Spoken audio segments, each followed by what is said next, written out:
नमस्कार, स्वागत है आप सभी का। दूरदर्शन समाचार आप देख रहे हैं और सांकेतिक भाषा के इस खास बुलेटिन को लेकर हाजिर हूं मैं कृतिका और मेरे साथ हैं मेरे सहयोगी शरद मुदगल, जो खबरों को सांकेतिक भाषा के जरिए आप सभी तक पहुंचाएंगे। तो चलिए शुरुआत करते हैं इस खास बुलेटिन की और सबसे पहले देखते हैं सुबह की सुर्खियां। विनेश फोगाट ने कुश्ती से लिया संन्यास। सोशल मीडिया प्लेटफॉर्म एक्स पर लिखा, मां कुश्ती मेरे से जीत गई, मैं हार गई। आपका सपना मेरी हिम्मत, सब टूट चुके, इससे ज्यादा ताकत नहीं रही अब।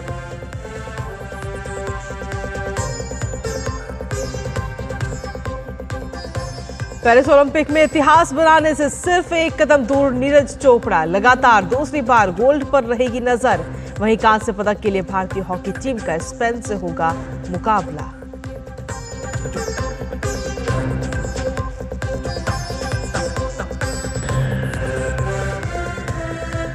न्यूजीलैंड की राजधानी वेलिंगटन में राष्ट्रपति द्रौपदी मुर्मू ने अंतर्राष्ट्रीय शिक्षा सम्मेलन को किया संबोधित। कहा, भारत ने शिक्षा के क्षेत्र में की उल्लेखनीय प्रगति, शिक्षा को बताया सामाजिक परिवर्तन और राष्ट्र निर्माण का माध्यम।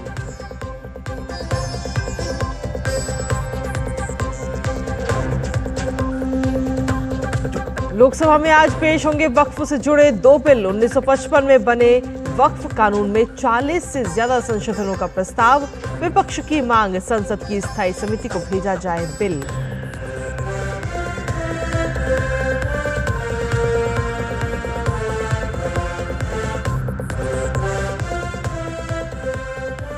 जम्मू कश्मीर में चुनाव की तैयारियों का जायजा लेने आज श्रीनगर पहुंचेगी चुनाव आयोग की टीम। राजनीतिक दलों के साथ होगी बैठक। सुप्रीम कोर्ट की ओर से चुनाव के लिए 30 सितंबर तक की डेडलाइन।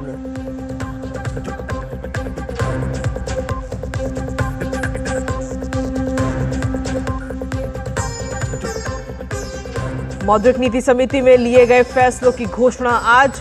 नीतिगत दरों में बदलाव होंगे या नहीं, आज उठेगा पर्दा।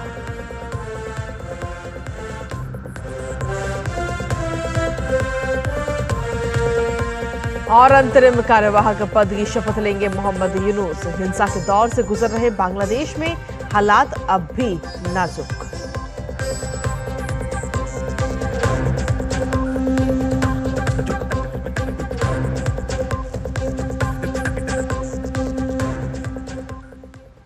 तो ये थी सुबह की सुर्खियां और सुर्खियों के बाद अब खबरों में विस्तार से बात करेंगे। पेरिस ओलंपिक में अयोग्य करार दी गई भारतीय पहलवान विनेश फोगाट ने संन्यास की घोषणा कर दी है। आज सुबह ही उन्होंने सोशल मीडिया प्लेटफॉर्म एक्स पर इसकी जानकारी दी। विनेश ने अपनी मां को याद कर लिखा कि मां कुश्ती मेरे से जीत गई, मैं हार गई।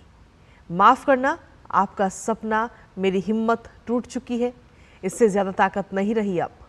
विनेश ने अपने अब तक के सफर के लिए सबका आभार भी जताया और कहा कि इसके लिए वो हमेशा ऋणी रहेंगी। विनेश का कुश्ती को अलविदा कह देना उनके फैंस को चौंका रहा है, क्योंकि ओवरवेट होने के कारण फाइनल नहीं खेल पाने की पीड़ा के बाद उन्होंने कोई ऑफ ऑब्लिटेशन ऑफ स्पोर्ट्स में खुद के लिए सिल्वर मेडल देने की अपील की, जिस पर आज फैसला भी आ सकता है।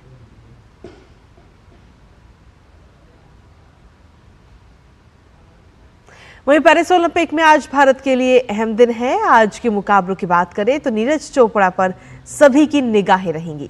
भारत के स्टार भाला फेंक एथलीट नीरज चोपड़ा देर रात ओलंपिक में लगातार दूसरे स्वर्ण पदक के लिए उतरेंगे। नीरज ने क्वालिफिकेशन में दमदार प्रदर्शन किया था और पहले ही प्रयास में 79.34 मीटर का थ्रो कर फाइनल के लिए क्वालिफाई कर लिया था।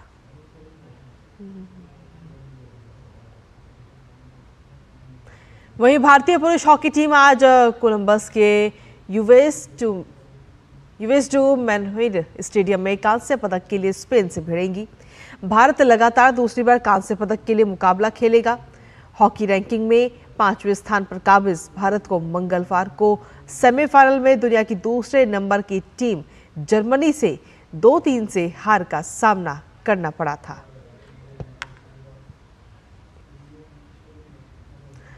इसके अलावा गोल्फ में अदिति अशोक और दीक्षा डागर महिलाओं की इंडिविजुअल स्ट्रोक प्ले के दूसरे राउंड का मैच खेलेंगी। दीक्षा डागर पहले राउंड के बाद स्टैंडिंग में T7 स्थान पर हैं, जबकि अदिति अशोक ने पहले राउंड में T13 स्थान पर रहीं।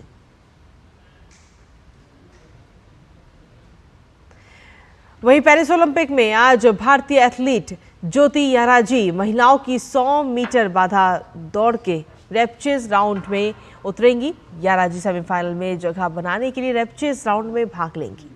वो ओलंपिक में 100 मीटर हर्ल्स दौड़ने वाली पहली भारतीय महिला एथलीट हैं। कुश्ती में भारत की अंशु मलिक महिलाओं के 57 किलोग्राम वर्ग के अंतिम 16 में मैच पर उतरेंगी। अगर वो जीतती हैं तो आज ही क्वार्टर फाइनल और सेमीफाइनल का मैच भी खेलेंगी। वहीं पुरुषों की फ्री स्टाइल कुश्ती में 57 किलोग्राम भार वर्ग में भारतीय पहलवान अमन सहरावत प्री क्वार्टर फाइनल में चुनौती पेश करते हुए नजर आएंगे। अगर वो मुकाबले को जीतते हैं तो आज ही क्वार्टर फाइनल भी खेलेंगे। इस मुकाबले को जीतने के बाद वो सेमीफाइनल मैच में खेलते हुए नजर आएंगे।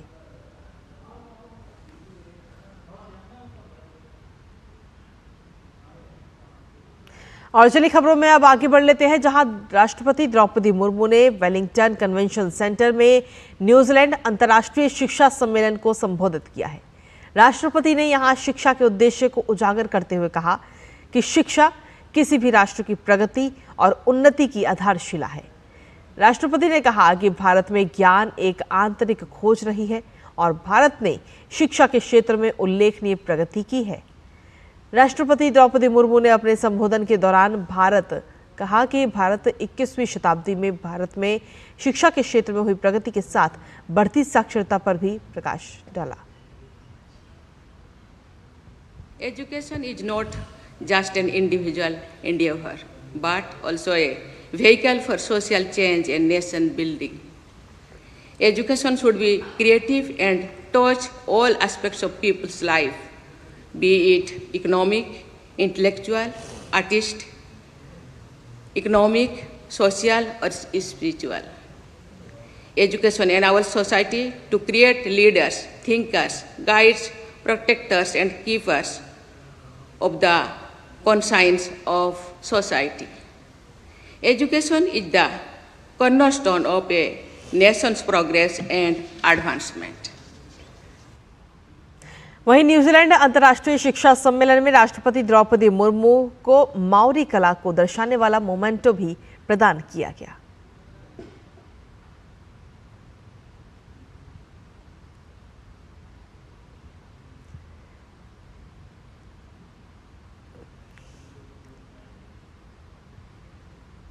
और चलिए आगे बढ़ते हुए बात कर लेते हैं संसद के सत्र की, जहां लोकसभा में आज 2 विधेयक पेश किए जाएंगे।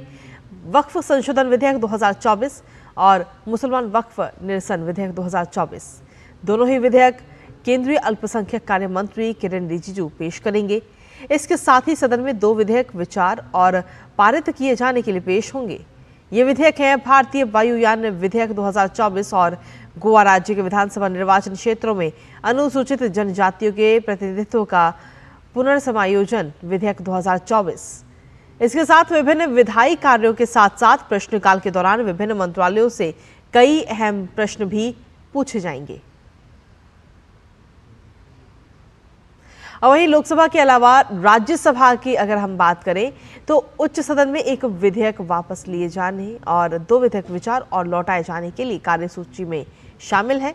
राज्यसभा में वक्फ संपत्ति अपराधिकृत अधिभोगियों की बेदखली विधेयक 2024 वापस लिया जाएगा। इसके साथ ही जम्मू कश्मीर विनियोग संख्याक 3 और 2 विधेयक 2024 विचार किए जाने के बाद लौटाए जाएंगे। इसके साथ ही विभिन्न विधायी कार्यों के साथ साथ प्रश्नकाल के दौरान विभिन्न मंत्रालयों से कई अहम सवाल भी पूछे जाएंगे।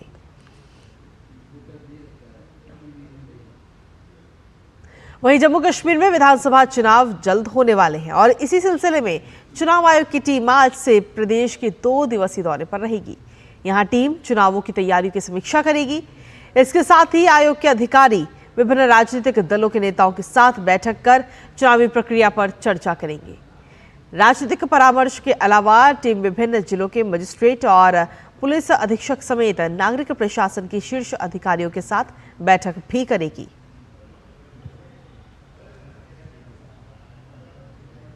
और इसी के साथ फिलहाल सांकेतिक भाषा के इस खास बुलेटिन में इतना ही। मुझे, मेरे सहयोगी शरद मुदगल और हमारी पूरी टीम को दीजिए अनुमति। नमस्कार।